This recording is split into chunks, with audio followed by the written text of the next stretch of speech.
YSR Congress party అనుకూల ఉద్యోగ నాయకుడు వెంకట్రామిరెడ్డి ఇప్పుడు ప్రస్తుతం సస్పెన్షను విచారణ ఎదుర్కొంటున్నారు. కలెక్టర్ విచారించారు. కడప జిల్లాలో ఎలక్షన్ సందర్భంలో పర్యటించావా లేదా అని ఆయన అడిగితే ఎస్ పర్యటించాను. ఎందుకు ఎన్నికల్లో ప్రచారం చేసావంట, పాంప్లెట్లు పంచావంట అంటే అబ్బాయి నేను పాంప్లెట్లు ఏం లేదు, మా సంఘాల మీటింగ్కి పెట్టుకున్నాం దానికి వచ్చాం. ఆర్టీసీ దానికి వచ్చావా లేదు, ఎస్ వచ్చాను.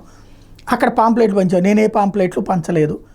అయితే మరి ఈ టైంలో ఎన్నికల టైంలో నువ్వు ఎందుకు వచ్చావు? ఎన్నికల టైంలో ఏంటి, ఏ టైంలో అయినా వస్తాడు, ఏడాది పొడుగునా ఈ కార్యక్రమాలకు వస్తూ ఉండటం సహజం, వాళ్ళు పిలిస్తే గెస్ట్గా వచ్చాను. ఇది ఫైనల్గా తేలింది ఏంటయ్యా అంటే కలెక్టర్ ఏం చెప్తారు అంటే వచ్చెళ్ళాడు అతను ప్రచారం చేశాడని చెప్పేసి. ఇతన్ని అడిగితే ఏం తెలుస్తుంది, అక్కడ ఉన్నటువంటి ఉద్యోగులు చెప్పాలి ఇతను చేశాడు. వైఎస్ఆర్ కాంగ్రెస్ పార్టీకి వ్యతిరేకంగా ఉన్నోళ్ళు అవును ఇతను పాంప్లెట్లు పంచాడు ఇదని చెప్తారు.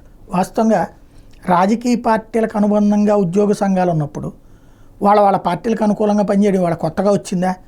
ఇప్పుడు తెలుగుదేశం పార్టీకి సంబంధించిన ఉద్యోగ సంఘాల వాళ్ళు తెలుగుదేశం కోసం ప్రచారం చేయట్లేదా? కమ్యూనిస్టు ఉద్యోగ సంఘాలు కమ్యూనిస్టుల కోసం ప్రచారం చేయట్లేదా? కాకపోతే బహిరంగంగా చేయరు, ఇంటర్నల్గా వాళ్ళ ఉద్యోగులకి చెప్తారు మన దానికైనా. వీళ్ళు చెప్పారని వేసేస్తారా? వేస్తే కడప జిల్లాలో కూడా సీట్లు ఎట్లా వస్తాయి తెలుగుదేశం పార్టీకి? కాబట్టి ఇవన్నీ ఎవరి దొరద వాళ్ళు తీర్చుకోవడం. అయితే ఇదివరకు ఇట్లాంటివన్నీ కేసులు దాకా అయ్యేవి కాదు. ఇప్పుడు తొలిసారి ఇట్లాంటి వాటిని కూడా వేధించాలి, కేసులు పెట్టాలనుకునేటటువంటి రూట్లో నడుస్తున్నాయి.